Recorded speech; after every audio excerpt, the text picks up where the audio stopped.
나비 봄을 만나다. 차현수. 어머니는 수도가 화단에 몸을 엎드린 채 잡초를 뽑고 있다. 그녀는 어머니가 지상을 떠나 저 세상으로 가면 맨 먼저 하는 일이 바로 저런 건 아닐까 하고 생각한다.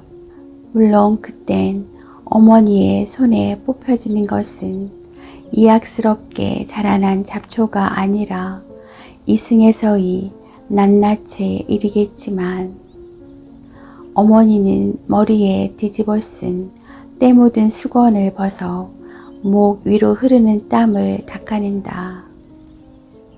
가니, 넌 오기가 무섭게 가는구나. 해라도 좀 기울어지면 갈 것이지. 네 남편은 왜 못 온다고 했지? 남편. 메마른 가슴에 통증처럼 퍼져나가는 아득한 호칭. 잿상 위에 밥을 올리며 어머니는 말했다. 이장을 해야 한단다. 네 큰아버지가 전화를 했더라. 시체가 도통 썩지 않는다고. 문득 그녀는 그 여자도 썩지 않았대요? 묻고 싶지만 침묵한다. 어머니는 정녕 몰랐던가. 아무려나.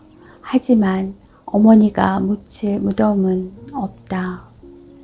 이제 더 이상 팔아먹을 땅조차 없는 큰아버지는 어림도 없다는 듯 고개를 병풍 쪽으로 돌려 큰 기침을 터뜨렸다. 네 어미는 네가 알아서 해라. 화장을 하든지 공동 묘지에 묻든지 절대 우리 선산만은 안 된다. 죽어도 썩지 않는 아버지는 어린 그녀에게 한 가지 이야기밖엔 들려주지 않았다. 언제나 똑같은 이야기. 아버지가 그 이야기를 시작하려 할 때면 언제나 그녀를 무릎에 먼저 앉혔다. 이야기는 바로 시작되지 않는다. 아버지의 눈은 어둠이 막 서서히 퍼지기 시작하는 하늘을 향해 오랫동안 열려져 있다. 붉은 노을이 담긴 아버지의 눈은 어린 그녀를 불안하게 한다. 짙은 파랑색과 보라색, 그리고 기울어가는 해 주위에 붉게 타오르는 노을. 아버지는 아주 낮은 목소리로 말한다. 저렇게 하늘에 여러 색이 강렬하게 나타나는 때는 이 시간뿐이다. 짧고 강렬하지만 사람의 마음을 휘어잡지. 하지만 결국 곧 하나의 색으로 변하고 말지. 깊고 어두운 밤의 색 말이다. 그러면 사람들은 잠이 들어야지. 그 어둠 속에서 벌어지는 일들은 하나같이 무서운 일들 뿐일 테니까. 아무리 많은 인공의 불빛을 비춘다 해도 저 어둠의 색은 사라지지 않아. 아침이 오기까지는. 수십 번도 더 들은 이야기. 그러나 아무리 들어도 매번 처음 듣는 이야기처럼 새로운 상상의 날개를 달아주는 아버지의 유일한 이야기. 그녀는 하늘에 머문 아버지의 눈을 작은 손으로 가리며 어서 이야기 보따리를 풀어내라고 떼를 쓴다. 아빠, 어젯밤에 엄마가 죽는 꿈을 꿨어. 근데 아빠는 없고 나만 있었어. 나는 아빠를 찾았지만 아빠는 멀리 떠나는 거야. 아무리 불러도 아빠는 돌아오지 않았어. 엄마의 얼굴은 점점 무섭게 변하고 너무 무서워. 자다가 막 울었어. 아빠, 왜 난 자꾸 무섭고 나쁜 꿈을 꾸지? 야, 꼭 꿈속에서만 나쁜 꿈을 꾸는 건 아니란다. 평생의 삶이 나쁜 꿈인 사람도 있단다. 옛날에 돌배나무가 한 그루 있었지. 어느 날 까치가 그 돌배나무 가지에 앉았다. 그런데 그 가지에 달린 돌배 하나가 뚝 떨어지지 않겠니? 그런데 하필 그 돌배나무 밑에 독뱀이 낮잠을 자고 있었지. 자다가 갑자기 떨어진 돌배에 머리를 맞고 죽어버린 거지. 그 뱀은 너무나 원통해 죽으면서 자기의 독을 배나무 가지에 앉아있는 까치에게 품었어. 그래서 까치도 뱀의 독에 죽고 말았단다. 둘은 아무런 원한도 죽일 이유도 없이 원수가 되어 죽고 말았단다. 죄가 있다면 그 배나무 가지에 까치가 앉았다는 그 한 가지 이유뿐인데 그게 죄가 될 수 있겠니? 하늘만 알겠지. 나중에 까치는 꿩이 되어 환생했고 뱀은 산돼지가 되었단다. 산돼지가 어느 날 산속을 헤매는데 꿩이 알을 품고 있는 걸 발견했어. 산돼지는 옳거니 저 원수를 만났구나 하면서 커다란 돌을 굴렸어. 결국 꿩은 알을 품은 채 돌에 깔려 죽었단다. 그때 그 길을 한 사냥꾼이 지나가게 되었단다.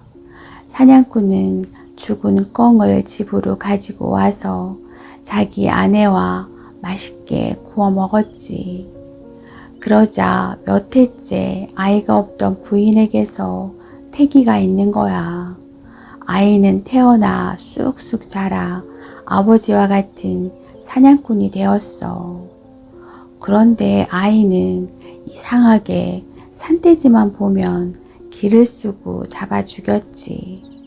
물론 꿩은 절대 잡지 않았어. 하루는 아이가 산돼지를 발견하고 화살을 쏘았는데 화살을 맞은 산돼지는 죽지 않고 피를 흘리며 달아났단다. 아이는 사흘 밤낮으로 핏자국을 쫓아다녔어. 그런데 그 핏자국이 어느 연못가에서 뚝 그쳐 있는 거야.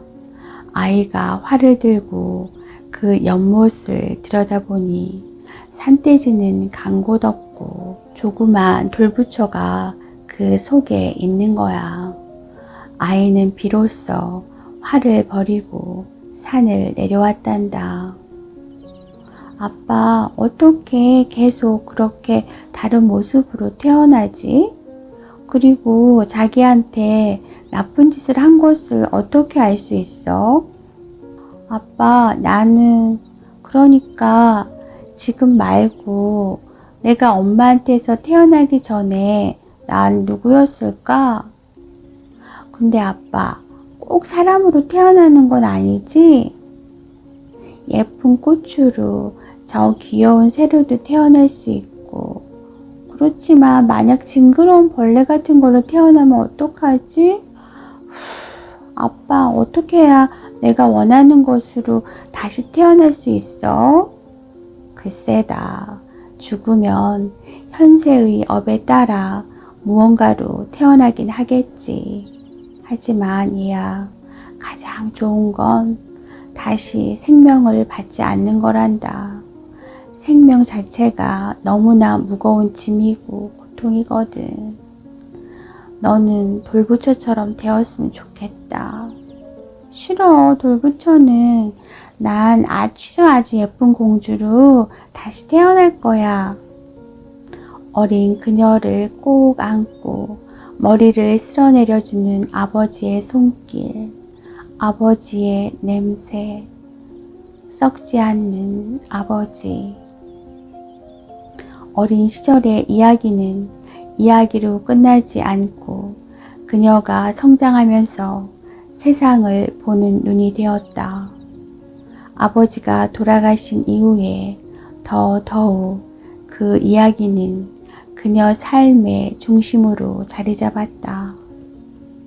어릴 때처럼 멋지고 신나는 공상이 아니라 두렵고 고통스러운 삶을 견디어야 하는 그런 것으로.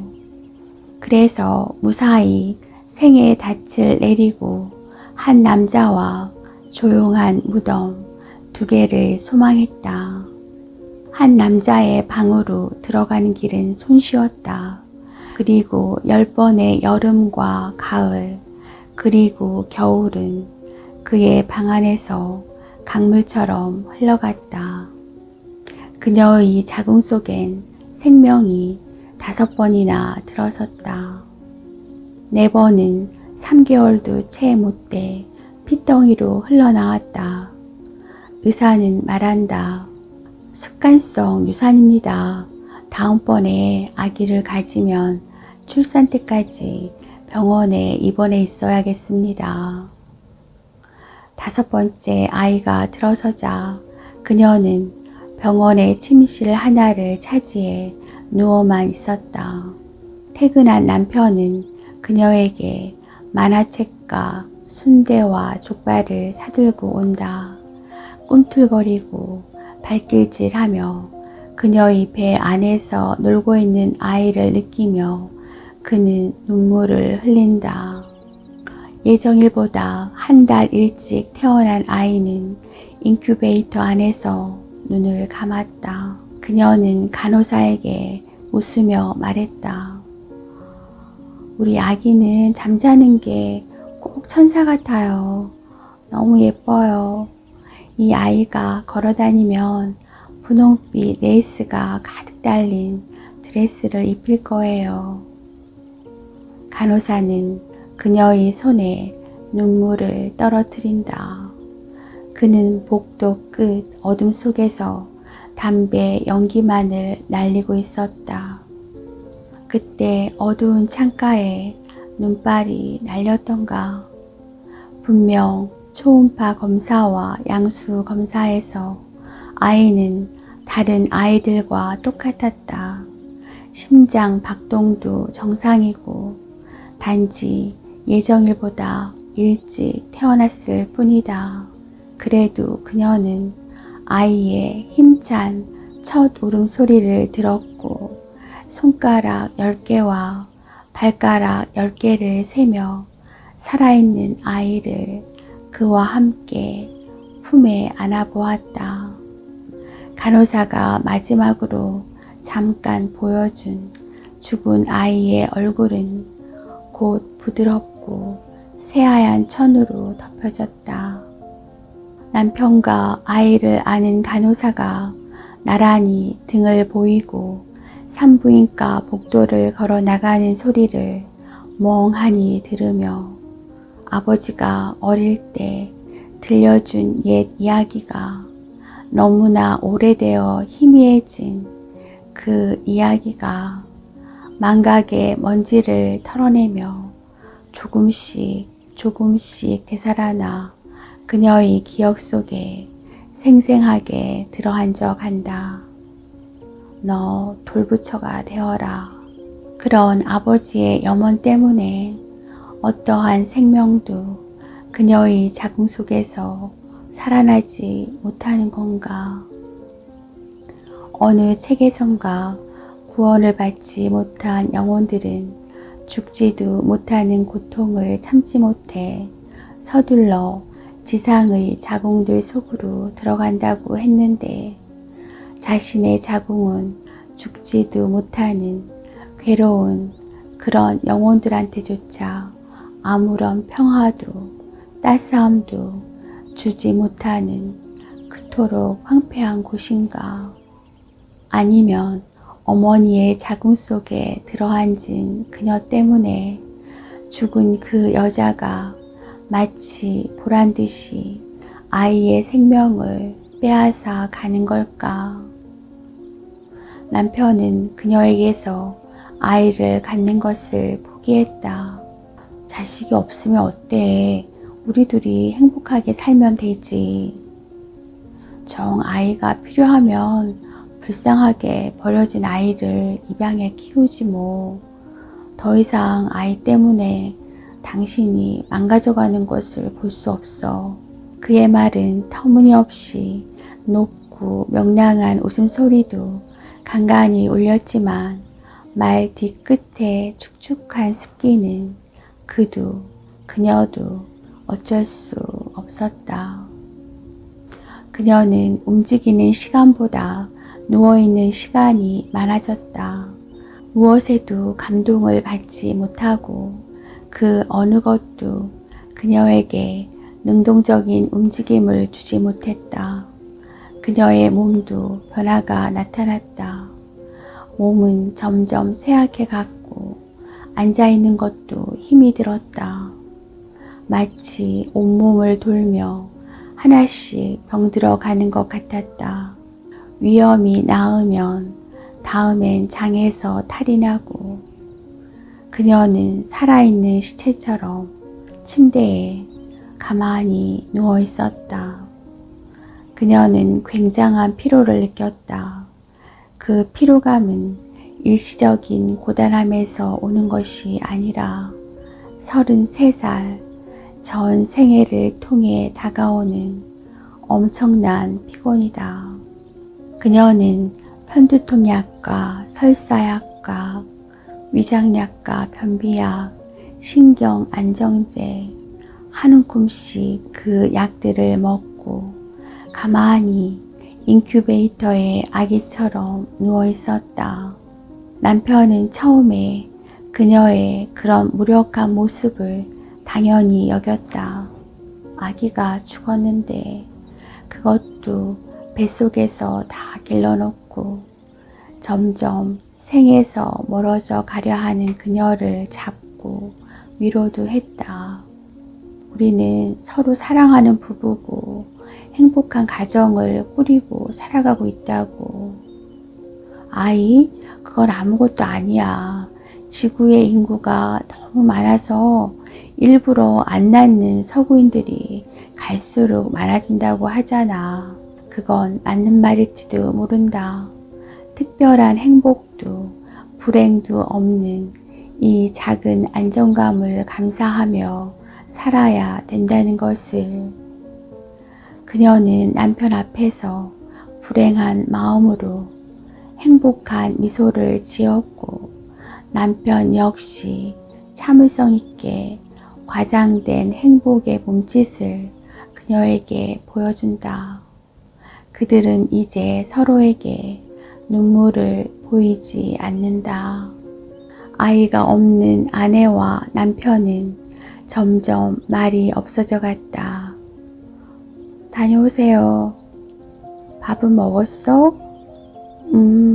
그냥 그렇지 뭐. 먼저 자요. 아내도 상관없는 말들을 습관으로 주고받을 뿐이다.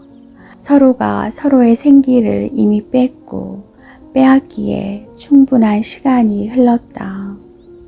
그는 오래 참았다. 참으려고 애를 썼고 그 애쓰는 모습은 이제 그녀에게 익숙한 그의 분위기가 되었다. 앞으로 10년이 흘러간다 해도 좋은 일도 나쁜 일도 없을 것 같은 물속에 잠긴 듯한 낮과 밤.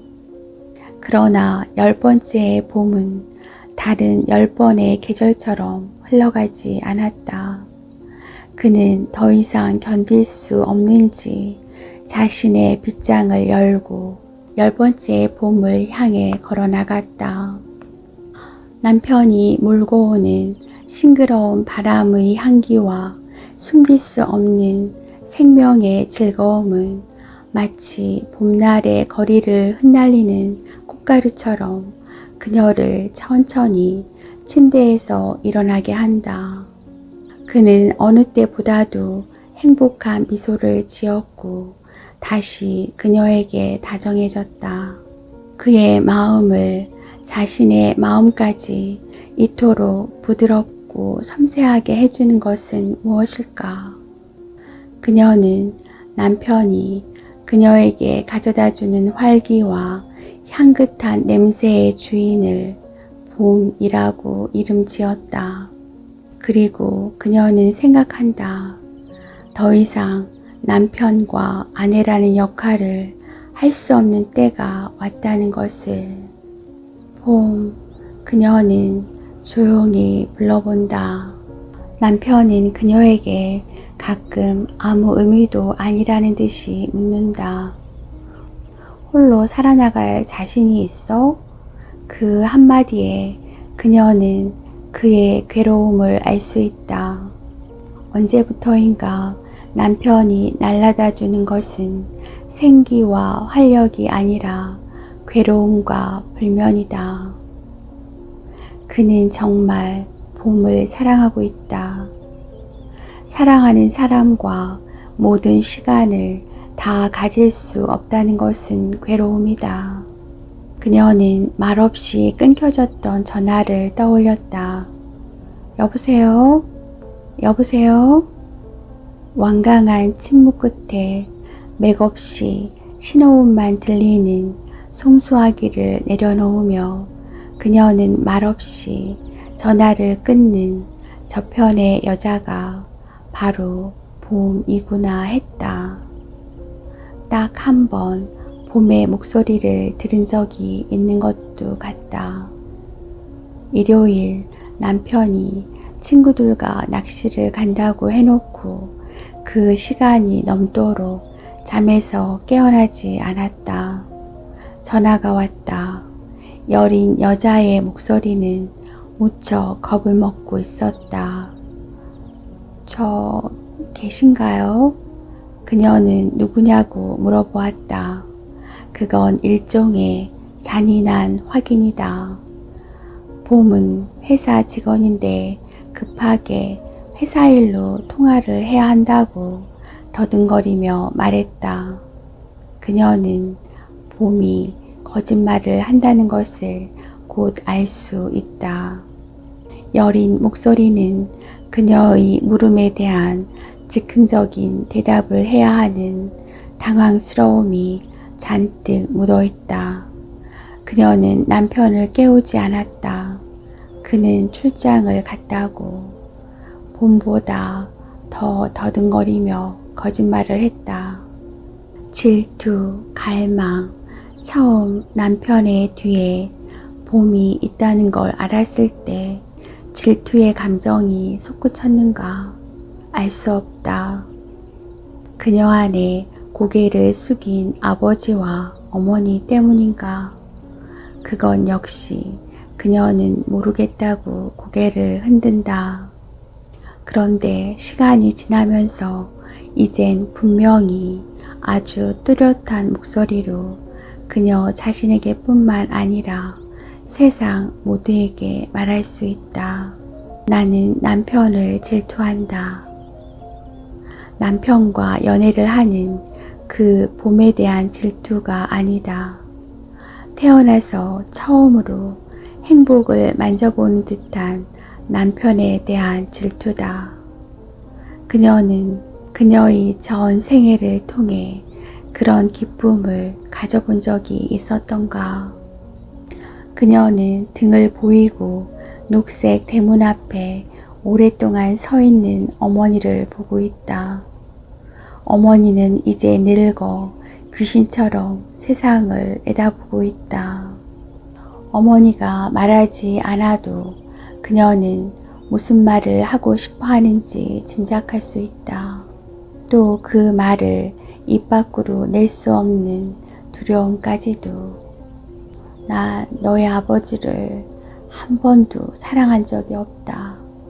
그 일에 대한 대가를 치르기 위해 살고 있을 뿐이야. 네 아버지 역시 마찬가지일 거야. 벌을 받기 위해 나와 살아야 한다고 생각했으니 그것도 너가 세상에 태어났기에 가능했다. 결국 어머니의 무거운 발걸음은 녹색 철문으로 들어가고 문은 굳게 닫혔다. 어머니는 다시 등 허리에 뜨거운 햇빛을 이고 웃자란 잡초를 뽑을 것이다. 정작 뽑아내야 할 것들은 잡초가 아니라 오랫동안 어머니의 가슴속 그 어딘가에 독처럼 자라는 그 무엇이라는 것을 어머니는 알고나 있는지. 봄은 화려하고 빛나는 백화점 1층에서 단정하고 환한 웃음을 지으며 단정한 유니폼을 입고 머리를 깔끔하게 뒤로 묶은 봄. 그녀를 향해 환히 웃고 있는 봄을 보며 그 흔하디 흔한 삼류 소설이나 영화에서 그녀에게 맡긴 역할을 자기도 모르게 하게 되면 어쩌나 하는 두려움에 사로잡힌다. 남편의 이름을 밝히고 봄에 놀란 눈을 밟고 그리고 찢어질 듯한 욕과 뒤섞인 당당한 요구의 말. 자신과 봄을 둘러싼 쇼핑 여자들의 이상 야릇한 표정들. 아, 그녀는 고개를 흔든다. 아버지는 그녀에게 돌부처가 되라고 했다. 백화점 뒷문으로 나와 남편이 차에 올라타는 모습과는 사뭇 다르다. 남편의 퇴근길을 뒤따르면서 본 봄이다.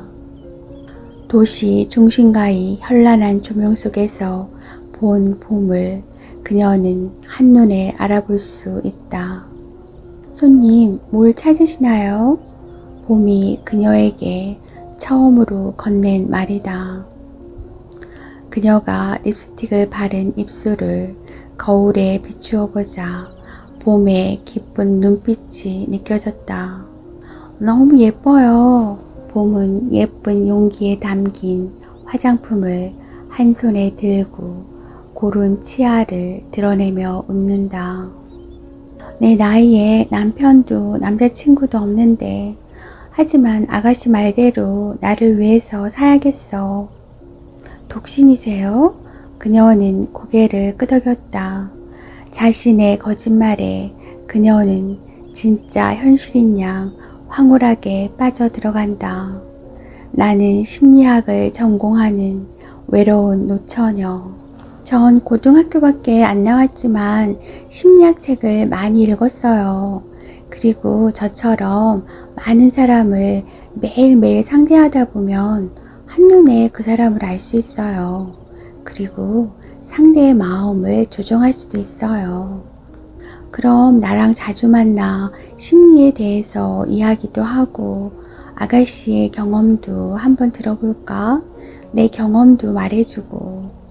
나도 한때 아가씨와 같았거든. 정말요? 와, 재밌겠다. 그녀는 부드럽고 벨벳 같은 미소를 띠며 고개를 끄덕였다. 다음 주 화요일 이 근처에 있는 겨울 나그네라는 레스토랑에서 약속이 있어. 아마 8시 30분에 끝날 거야. 그 시간에 그쪽으로 나를 만나러 오면 어떻겠어? 맛있는 것도 먹고. 좋아요. 그 시간이면 퇴근이니까. 시간 늦지 말고 화요일에 겨울 나그네에서 봐. 참, 이것은 우리 둘만 알아. 알았지? 아가씨가 사귀는 남자들이나 친구들에게 절대 말하면 안 돼. 그럼 재미가 없어져. 난 누구하고 같이 있든 그 상대 외엔 다른 사람 이야기는 안 해요. 알고 싶지도 않고 나에겐 아무 의미가 없거든요. 나에겐 그 순간에 내 앞에 있는 상대 외에는 존재하지 않아요. 꼭 나갈게요. 그녀는 빠르지도 느리지도 않은 걸음으로 백화점 문을 나섰다. 집으로 돌아온 그녀는 다음 주 수요일까지 자신의 심장이 터지지 않고 살아 있을 수 있을까 생각하며 거실에 눕는다. 그녀의 속이 울렁거린다. 황폐한 건물 사이로 일 없이 부는 바람처럼 어머니의 입에선 언제나 잿빛 연기가 날렸다. 여름 한낮 낮잠을 자다 선뜻 눈을 뜨면 뿌연 연기가 방 안 가득 풀어져 있었다.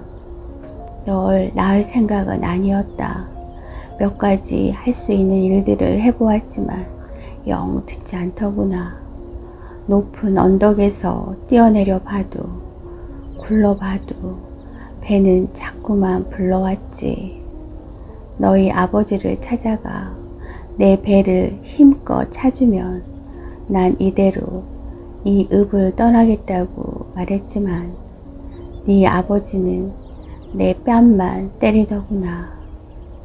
산파 할머니가 나가자 내가 맨 처음 한 일은 너를 엎어놓은 일이었다. 베개를 뒤집듯. 참 쉬운 일이었지. 그리고 기다렸다.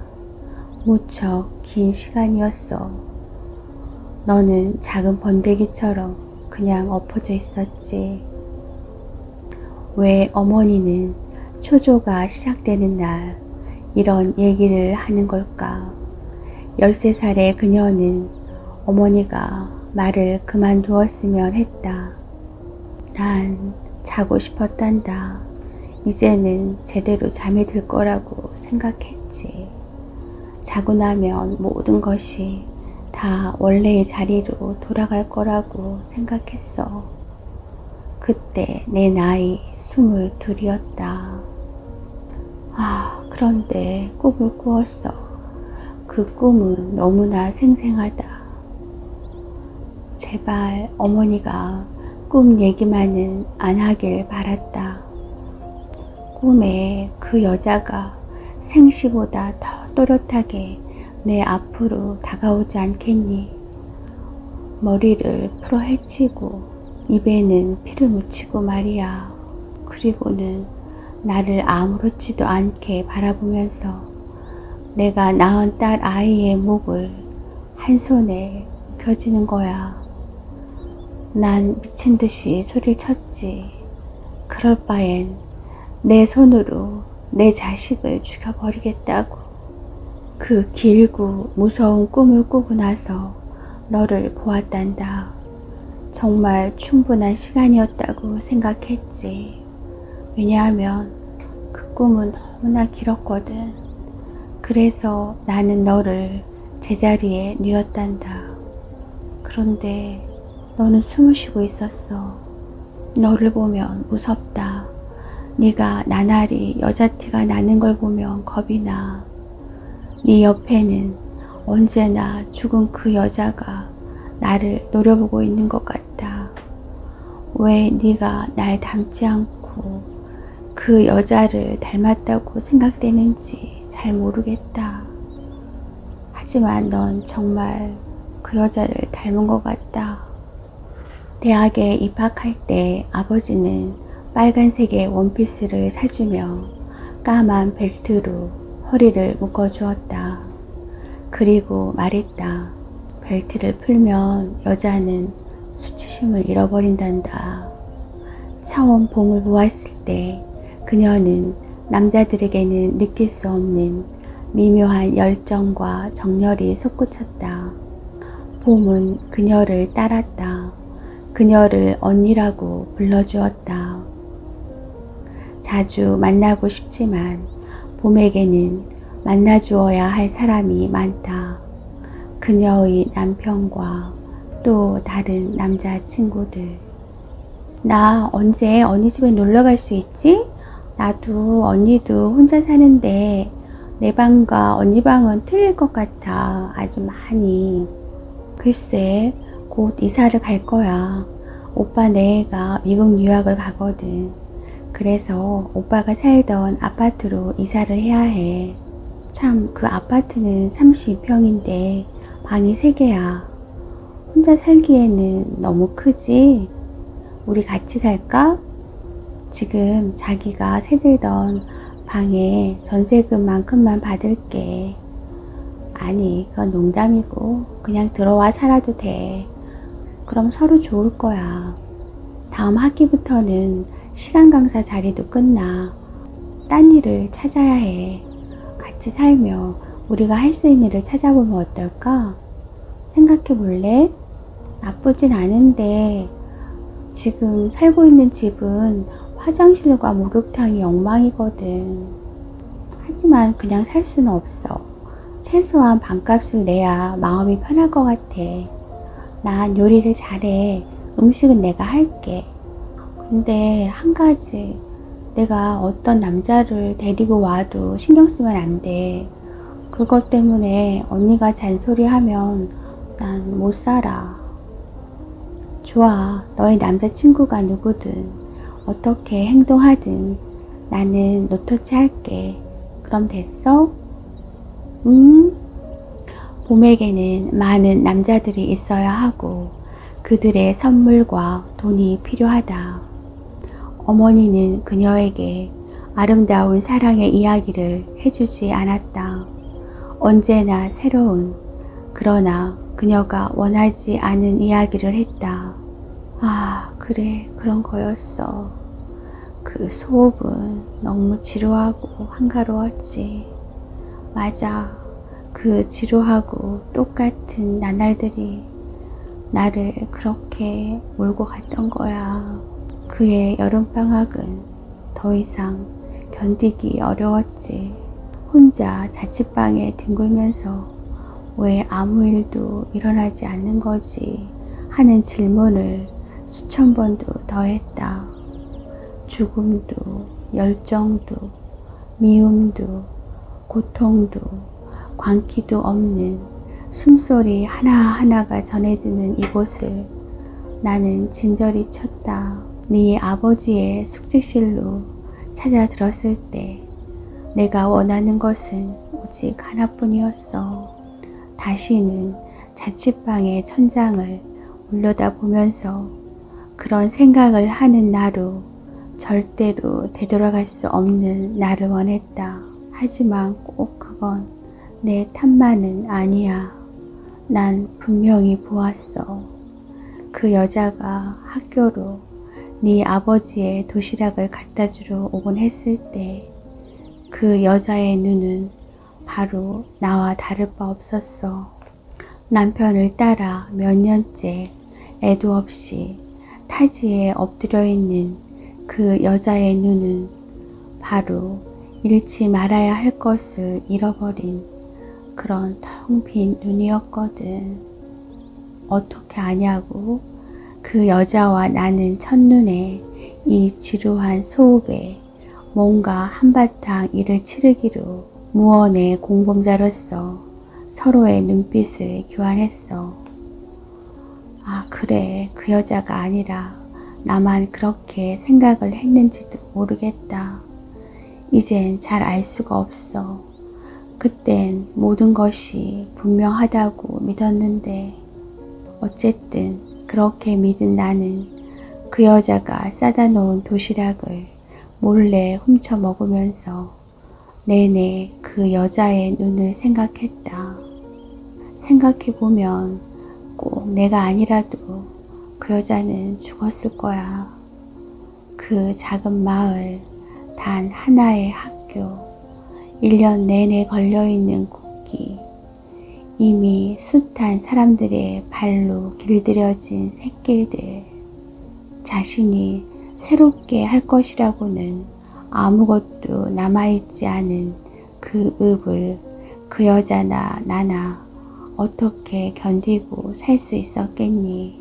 우리는 가끔 만날 때 정중한 인사를 하곤 했지. 안녕하세요. 별일은 없으시죠? 그리고 일이 터졌어. 그 여자는 기다렸다는 듯이 머리를 풀어헤치고 아주 강한 여자가 되어서 나에게 달려들었어. 아마 그 여자 일생을 통틀어 그렇게 기운이 난 적은 없었을 거야. 그녀의 무의식에 잠재된 모든 분노와 고통이 나를 상대로 터져 나왔으니까 오늘을 기다렸다는 듯이 권태와 단조로움에서 서서히 죽어가는 여자를, 그 소읍의 단조로움에 지쳐가는 무지렁이 동네 사람들은 우리 셋을 놓고 미친 듯이 날뛰는데 그건 축제였어. 모두 다 즐겼지. 우리 셋은 말할 것도 없고 그 읍에 살아있는 모든 것들은 똥개까지도 보통 때보다 더 큰 목소리로 지저댔으니까. 그런데 네 아버지는 아무것도 모르지. 알 수가 없겠지. 그저 자신의 실수로 처녀에게 애를 베게 하자 본처가 분을 못 이겨 죽었다고 생각하겠지. 그리고는 부랴부랴 서울로 도망쳤으니 그것이 네 아버지가 한 일의 전부였다. 네 아버지가 뭘 알 수 있겠니? 자기 아내의 텅 빈 눈빛을 들여다본 적도 없는 사람인데 내가 숙직실로 찾아들었던 밤에 내 메마른 눈의 의미를 욕정으로 밖에는 이해할 수 없었던 사람인데 그런 게 아니었을 거야. 그 여자는 네 아버지를 사랑하는 정숙하고 조용한 여자였을 거야. 남편 외에는 아무것도 없는 순진한 여자 말이야. 그녀는 자기 남편과 나와의 일을 감당할 수 없었던 거야. 그래서 죽음을 택했던 것은 아닐까. 그녀는 몸도 여리지만 마음 역시 깨지기 쉬운 유리병 같았거든. 그런데 그놈의 소문이, 또 어머니는 소문을 탔단다. 소문이 나지 않았다면, 아무도 알려고 들지 않았다면 조용히 뱃속의 아이 하나를 긁어내는 걸로 모든 것은 그대로였을 거라고. 그랬다면 네 아버지와 나는 부부로서 살아야 할 까닭이 없고 네가 세상에 태어나지 않아도 되었지. 그런데 소문이 퍼지고 그 여자는 수업을 하고 있는 나를 운동장으로 끌고 가 마구 때렸어. 작은 읍내의 사람들의 입과 눈은 온통 우리 세 사람을 향해서 열렸어. 그리고 일은 더 커져갔지. 결국 우리 셋은 이렇게 되었단다. 어머니는 왜 좀 더 자신을 아름답게 각색해서 딸에게 들려주지 못할까? 소읍의 작은 학교에 유부남인 젊은 선생과 처녀 선생이 서로 사랑을 했는데 너무나 뜨겁고 아름다워서 누구도 어쩌지 못해 자신들도 어떻게 할 수 없는 사랑의 열정이 모든 일을 그렇게 몰고 갈 수밖에 없었다고. 그녀는 그런 아름다운 사랑의 동화를 원했다. 사랑이라는데 죽음도 초월하는 그것이라는데 도덕이란 얼마나 힘없는 것인가 하고 그녀는 스스로 위로받고 싶었다. 아버지와 어머니의 빗나간 삶을 이해하고 싶었다. 그러면 태어나기도 전에 짊어져야 하는 도덕적 열등감에서 조금이라도 자유로워지지 않았을까. 봄은 늘 말한다. 자신에 대해 아주 재미있게 한다. 하지만 봄이 말하는 이야기는 그렇게 웃으면서 들을 수 있는 것이 아니다. 그래도 봄은 웃는다. 불쌍하고 귀여운 신데렐라. 언젠가부터 그녀도 봄의 이야기를 듣고 같이 웃는다. 언니가 웃으니까 너무 예뻐. 처음에 언니는 하나의 표정밖에 갖지 못한 사람 같았거든. 그것도 너무 무섭고 냉담한 표정. 마치 금방 물속으로 뛰어들어 죽을 사람 같은 그런 얼굴인 거 알아? 봐, 웃으니까 얼마나 예뻐. 이제 행복하지? 행복해. 너가 있어서. 12살 때 봄의 부모는 이혼을 했다. 학교에서 돌아온 봄을 엄마는 울음과 말이 뒤섞인 채 그녀를 가슴에 안았다. 넌 누가 뭐래도 내 딸이야, 알지? 아가 약속해야 한다. 엄마를 잊지 않겠다고.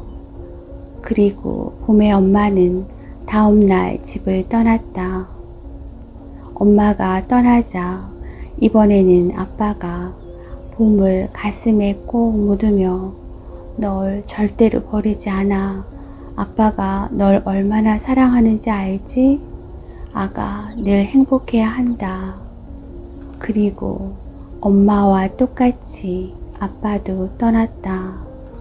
무엇 때문에 엄마와 아빠가 사랑한다면서 절대 버리지 않겠다면서 자신을 떠났는지 알 수 없다.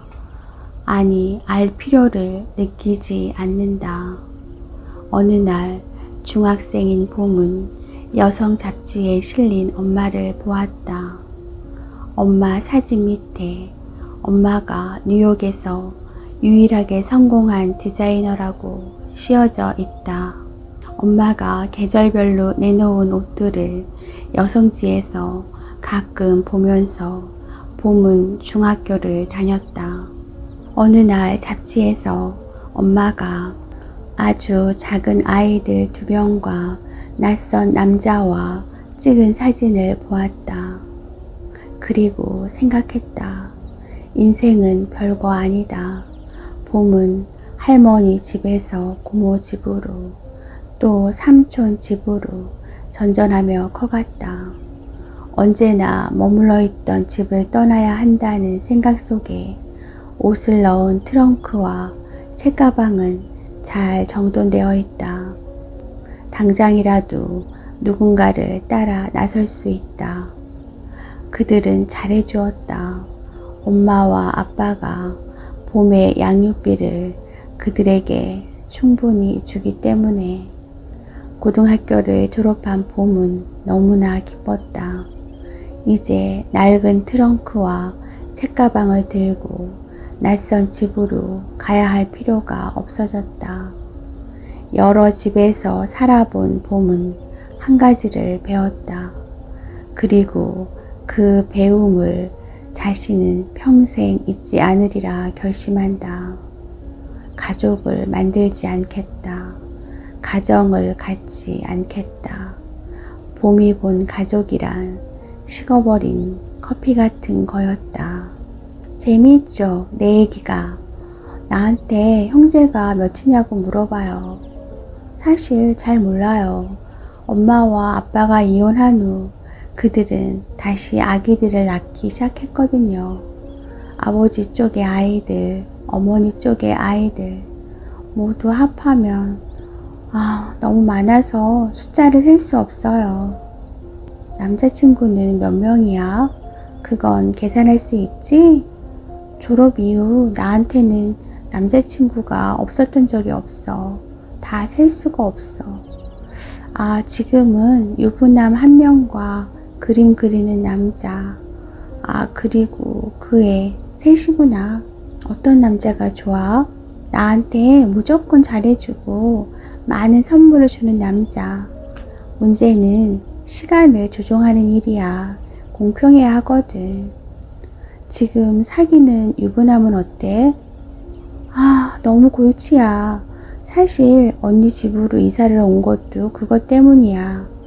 세상에 나하고 결혼을 하겠다고 자기 부인하고 이혼을 하고 집을 나온 거 있지? 10년이나 바람도 안 피우고 자기 부인만을 사랑하고 살아왔다던데 나보고 자기 아이를 낳아달래. 그리고 무조건 결혼을 해야 한대. 그 남자는 착해. 너무 착해서 여자와 결혼하고 아기 낳고 집을 갖는 것밖에 한 여자에게 원하는 게 없어. 그거면 되는 남자야. 그는 지금도 날 찾아다닐까? 우리 고모 집에까지 갔다고 그러던데. 그런 남자는 말로 해도 이해를 못하고 정말 착한 게 죄야. 내가 유부남과 사귀는 이유가 뭔데? 그들이 결국 가정을 버리지 않는다는 게 좋아서야. 그래도 사랑했을 거 아니야? 너무 잔인하지 않아? 사랑? 글쎄, 난 누구도 사랑한다고 해서 사귀어 본 적이 없어. 그냥 만나서 즐거우면 돼. 그러니까 중요한 건 지금 내가 즐거워하고 있느냐 하는 거야. 그 남자의 부인에 대해 궁금해 본 적은 없어? 부인? 나하고 아무 상관이 없는데 왜 궁금해? 난 유부남들이 어느 순간에 자기 부인 이야기를 하면 너무 듣기 싫거든. 남편의 괴로움은 점점 커져갔다. 더 이상 밀회를 원치 않는 듯하다. 당연하다. 그는 정직한 남자니까. 결국 그의 입에서 봄의 이야기를 듣게 되는 늦은 저녁에 봄과 데이트를 하고 돌아온 나를 그는 의자에 조용히 앉힌다. 나 몇 달 동안 이 이야기를 어떤 식으로 해야 하는지 무척 고민했어. 나는 나에게 이런 일이 일어나리라는 생각은 상상도 안 해봤어. 그런데 기적같이 일어났어. 정말이야. 나는 당신 이외의 여자들한테는 벼락을 맞는 듯한 감정을 느끼지 않을 거라고 생각했어. 그건 인간에게 단 한 번만 주어지는 거라고. 그런데 그게 아니야. 그녀에게로 향하는 내 감정은 더 이상 억제할 수 없어. 그녀와 같이 살고 싶어. 물론 당신을 사랑해. 당신이 원한다면 혼자 세상을 살아갈 수 있도록 내가 할 수 있는 데까지 도와줄 거야. 날 용서하고 이해해줘. 그 여자가 나와 자기 중에 하나를 선택하라고 하나요? 아니, 그런 말은 안 했어. 하지만 그녀도 마음속으로 원할 거야. 너무 순수한 여자라 다른 사람에게 가해자가 되는 것을 원치 않아. 나는 외도도 불륜도 아니야. 오직 그녀만을 사랑해. 그 말은 듣지 않은 걸로 할게요. 당신은 두 여자 사이를 자유롭게 오갈 수 있어요. 나는 얼마든지 모른 척 살 수 있어요. 아니야. 그런 뜻으로 받아들이면 안 돼. 난 그녀를 사랑해. 그녀와 함께 아침에 눈을 뜨고 내 와이셔츠를 다리는 그녀를 보고 싶어. 내 아기를 낳고 그런 가정을 나는 그녀와 갖고 싶어. 좋아요. 그렇다고 해요. 그런데 만약 이혼을 했는데 그 여자가 당신의 생각대로 결혼을 하지 않는다면요? 그런 일은 상상할 수 없어. 당신은 상상할 수 없는 일이 너무 많군요. 그녀는 남편의 잘못된 계산을 바로잡아주고 싶은 욕구를 강렬하게 느낀다. 나와 봄의 이야기를 그에게 다 들려주어야 하나. 봄이 진정으로 원하는 것이 무엇인지 그를 설득하고 확인시켜 주어야 하나. 그는 내가 거짓말을 하는 걸로 생각하겠지. 당신은 나보다 그녀를 몰라요. 그녀는 애정만을 원해요. 상대가 누군지, 앞으로 자신을 어떻게 할 것인지 하는 생각을 안 해요. 당신이 이혼을 하면 봄에게 버림을 받을 거예요. 그녀는 그의 귀에 대고 큰 소리로 말하고 싶은 강렬한 충동을 느끼지만 곧 부질없는 일임을 깨닫는다. 그는 이미 가방을 싸놓고 그녀를 기다리고 있었다. 갈게. 생활비는 매달 통장에 있을 거야. 당신은 참 괜찮은 여자야. 내가 당신을 사랑하지 않는다고는 생각하지 않지? 그는 떠났다. 당신이 불행해지지 않았으면 좋겠어요. 하지만 당신은 오늘 밤, 아니 내일이면 불행해질 거예요. 봄은 결코 당신의 여자가 될 수 없으니까. 여름과 가을을 보낸 그녀는 이사를 했다. 3개의 방이 있는 집이다. 그중 가장 햇빛이 잘 드는 큰 방을 봄에게 주었다. 가끔씩 봄이 데리고 오는 남자들은 그녀들의 생활에 많은 즐거움을 주었다. 그녀는 침대에 누워있을 시간이 없어졌다. 봄이 임신을 했기 때문이다. 아기의 아버지가 누구인지 봄은 모른다. 그녀 역시 묻지 않는다. 봄이 모르는 아빠를 그녀인들 어떻게 알 수 있겠는가. 그리고 아기는 그녀와 봄의 아기니까 아버지가 누구인지 알 필요가 없다. 난 엄마가 될 수 없어. 알잖아. 언니는. 걱정 마. 이 아이의 엄마는 나니까. 좋아. 대신 이 아이를 갖고 나를 귀찮게 하면 안 돼. 나는 나니까. 그래. 물론 그렇게 하고 말고. 그녀는 봄의 배에서 아가의 발길질을 손으로 느끼며 처음으로 불안 없는 행복을 느낀다. 그녀는 바빠졌다. 곧 태어날 아기를 위해 준비할 것들이 많다.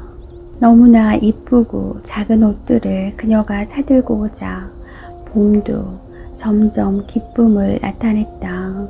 점점 불러나오는 봄의 배를 보며 어느 때보다 행복을 느낀다. 태어날 아이는 천사처럼 그녀에게 사랑을 가져다 줄 것이다. 우연히 남편의 회사가 있는 근처에 갔다가 그를 만났다. 그는 건강하고 좋아 보였다. 참 보기가 좋네요. 일이 잘 되었나 봐요. 글쎄, 그녀는 어디론가 내가 찾을 수 없는 곳으로 가버렸어. 지금은 작은 오피스텔에서 혼자 지내. 그리고 요즘 새로운 여자가 생겼어. 그 여자는 이혼녀야. 아이도 하나 있지. 나 곧 결혼을 해. 완전한 가정을 꾸밀 거야. 당신도 좋아 보여. 아주 멋져. 남자가 생겼어? 아주 아름답고 멋진 사람과 살고 있어요. 잘 됐군. 늘 당신이 자살이라도 하면 어쩌나 걱정했는데. 해는 서서히 기울어져 가고 가게마다 가로등마다 붉은 빛의 불들이 하나씩 켜진다. 봄도 부푼 배를 안고 집안의 불을 모두 밝히고 그녀를 기다리고 있을 거다. 이런 시간에 아버지는 어린 그녀를 무릎에 앉히고 평생 풀어야 할 숙제 같은 이야기를 들려주었다. 그녀는 봄이 사오라고 한 순대와 족발을 잊지 않고 생각한다. 언니, 순대는 사왔지? 입술에 기름을 묻힌 채 봄은 잠이 들었다. 봄의 배에 그녀는 가만히 얼굴을 댄다. 아기도 잠이 들었다. 그녀는 조용히 집을 나가 웃자란 잡초들로 가득한 공터로 걸어간다. 그리고 치마 주머니에서 담배와 라이터와 아버지가 죽은 뒤 발견된 아버지의 낡은 수첩을 꺼낸다. 담배 연기를 깊숙이 힘껏 빨아들인다. 그녀는 아버지가 죽는 날까지 죄의식에 사로잡혀 있었다는 걸 그 작은 수첩에서 알 수 있다. 어머니를 사랑할 수도 사랑하지 않을 수도 없는 아버지의 죄의식이 죽음으로써 자유로워졌다고 생각했는데 썩지 않다니. 왜 썩어야지. 썩고 또 썩어야지. 아버지, 이제는 썩어서 흙이 되고 물이 되어 편안해지세요. 이제 다 끝났어요. 그러니 이제 편안히 눈을 감고 썩으세요. 그녀는 수첩에 라이터 불을 갖다 댔다. 어두운 하늘로 치솟아 올라가는 불티들을 보며 그녀는 조금씩 울기 시작한다.